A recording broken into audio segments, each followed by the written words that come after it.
the first thing you need to do in taking accurate body measurements is you need a rope and a tape. Now, first of all, you need to get where the actual waist is. You need to get the person's actual waist length.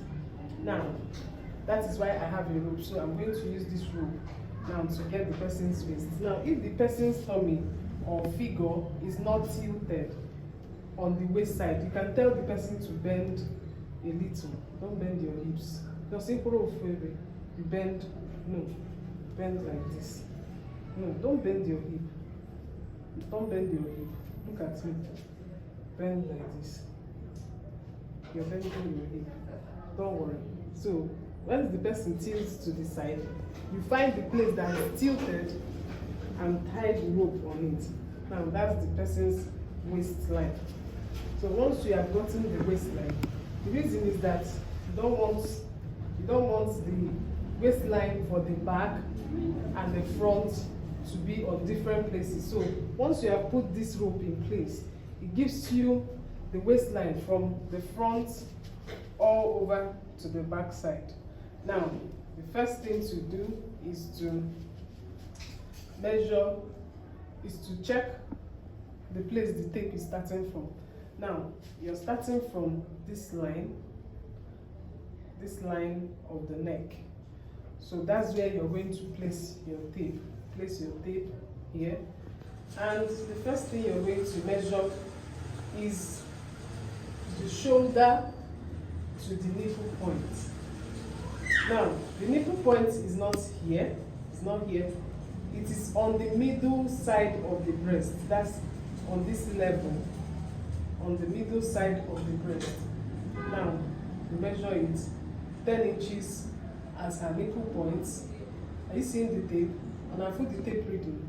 So now, after the nipple, shoulder to the nipple point, still placing your tape on the shoulder part, you get the under bust length. Now, that is where the curved part of the breast ends. That is where the curved part of the breast ends. As I have here, I have 13 inches for the under bust length. That's shoulder to the under bust. Then the next thing to measure on the length part is the waistline. Now, measure exactly this place you have your rope. And for her, I have 16.5 inches as the waistline for the front, making sure that this is exactly on the waistline. Then after that, the next thing to measure is your knee length. Now, we already have a standard calculation to get your hip line, which is 9 inches after your waistline. So now, I'll just write that down and go over to get the knee length. Now, you have to measure your shoulder to your knee length. That's the next thing to do. And I have 41 inches as the knee length. Now, after the knee length measurement, the next thing to get is shoulder to the ankle. Now, you notice that I cannot hold here and hold here at the same time. So, you hold the nearest to where you are going, then come down and measure it to the ankle. Come. Now, the ankle is this bone here. This bone here. That is your ankle length measurement. So, you measure it to that bone. That is the full length of the person. Then you check the measurement to the floor. That's the next thing, the measurement to the floor, depending on how you want the dress to flow. Now, that is for the front length measurement. Now, for the back length, I am going to be taking measurements of the nape to waist. Now, here is the neck bone. The neck bone, you find a bone that is here. You place your tape on it. Then measure it down to this place. I have 14.5 inches. So this is her back length measurement. So this is the half length for the back. Yeah. So now the next thing to do is to measure the circumference measurement, the body circumference measurement. Now the first body circumference I'm going to take measurement for is the bust circumference. Now, when you're taking measurements of circumference, of the body circumference, make sure that it is just one finger that you put into the tape to use to hold it together. And make sure it is as firm as possible, not tight in such a way that you're pressing the person's breast or body together, but firm enough to be fitted on the person's body. So now I have this as 36 inches with just one finger inside it. Now after that, I'm going to measure the waist. The waist, measure it on that place you have the rope. So you have here, I have the waist as 30 inches. I have the waist as 30 inches. Then you measure the lower waist. You measure the lower waist. That's under that waist, around the navel area. You measure it as your lower waist. Now you measure your lower waist. Okay. Now I have 33 inches. Then you measure the hip part.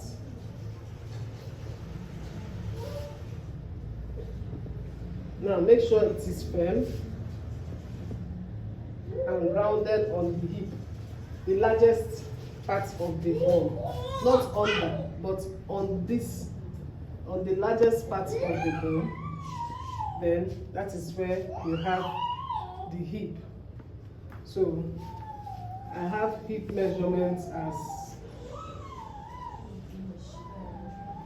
38 inches, or 39 inches rather. I have 39 inches as the hip measurement.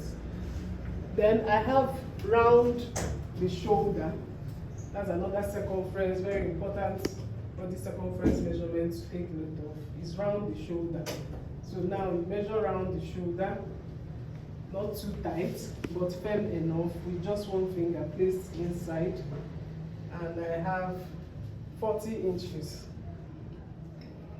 Okay, now I measure the back shoulder, shoulder to shoulder measurements. Now, when you're taking measurements of this shoulder, the two ends of the shoulder, now this is where you start. If you are confused, you check for the shoulder bone. After that shoulder bone, that's where you place your tape. So her shoulder bone is here. So I'm going to place my tape after the shoulder bone, then down to the other side, which is also after the shoulder bone. See the back measurement for the shoulder. So now I have 16 inches for the shoulder measurement. That's shoulder to the shoulder, back shoulder measurement, 16 inches. Now I have the length of the sleeve. That's the next thing to measure. When you're taking measurement for the sleeve, make sure the hand is a little bit bent so that you can get it very well. Now you place your tape on that shoulder part as well and measure half of the sleeve, which is on the elbow part. Then hold the tape as well and measure the full length to the wrist bone.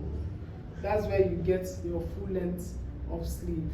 Now you measure your round sleeve. That's the next thing. Your round sleeve circumference measurement. Now this one, it shouldn't be very, very tight. Okay, so you measure it with one finger placed inside. Then you measure the elbow circumference with the hand bent a little. Measure the elbow circumference. I have 10 inches. Then the wrist circumference, you place the person's fingers like this. Then you measure round this place. Now take note of the place I'm taking the measurement for. Taking it here, not here. I'm taking it here and not here. So this is where you take, so that when you sew a sleeve that is supposed to be tight here, this place can pass. So this is what I have. Now the next thing I'm going to measure is the length for the down part. Now I'm going to measure her waist to knee and waist to the ankle. Now from that same part, you see the essence of placing this thing, the rope, is for you to know where you will always place your tape, or where the tape begins or ends. So you have from this waist to your knee. Then I have from this same waist to the ankle. So whatever you get, you can use it. You can use this knee measurement for skirts, shorts, or whatever. Then this one for long skirt, trousers, and pants, and all of that. So now, when you have gotten this measurement, the next thing to measure is our thigh circumference. Now, when you're taking measurements for the thigh for a lady, make sure that the person's thigh is spread a little bit. Now, spread your leg a little bit. Then you place your tape here, done. Make sure that you cover. Don't measure thigh like this. No, you don't measure thigh like this. You cover the largest part of the ball of her butt. From here, you go over like this. Then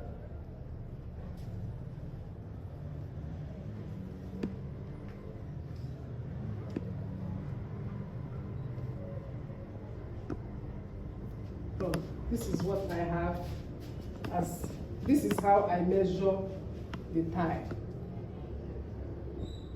I hope you're seeing what I'm doing. This is how I measure the thigh. So this is it. So when you make trousers or pants or whatever, so that you don't have a misplaced measurement or a shortened one or make mistakes. So that's why this largest part is when you take measurement for the thigh. Now, for the knee circumference, single knee circumference, you have to bend your knee a little bit like this. So once you ask the person to bend her knee, then you measure it round. Okay, not too tight, with just one finger placed. Okay, now for the ankle too, you also keep your leg like this or relaxed anyhow, but it should go over like this, under a little bit under the foot, round the ankle. So this is how you measure the ankle measurement. And then for some cases you can decide to measure the neck depending on what you're making for the person. But if you're taking full measurements of the person's body, you can decide to have the round neck circumference of the person. Now, the next thing, the last thing I want to measure is the crotch depth. Now, some people calculate it, some people, help me with that chair. Some people calculate the crotch depth measurements. Some people calculate the crotch depth measurement, while some people don't calculate it. Some people have to measure. So I'm going to also teach you how to measure the crotch. Now, in some cases, some people do this and they measure like this, but I don't think you'll be able to see everything you want to see. But then my method is for the person to sit tight, upright, sit, face this way. Okay? Come in a little.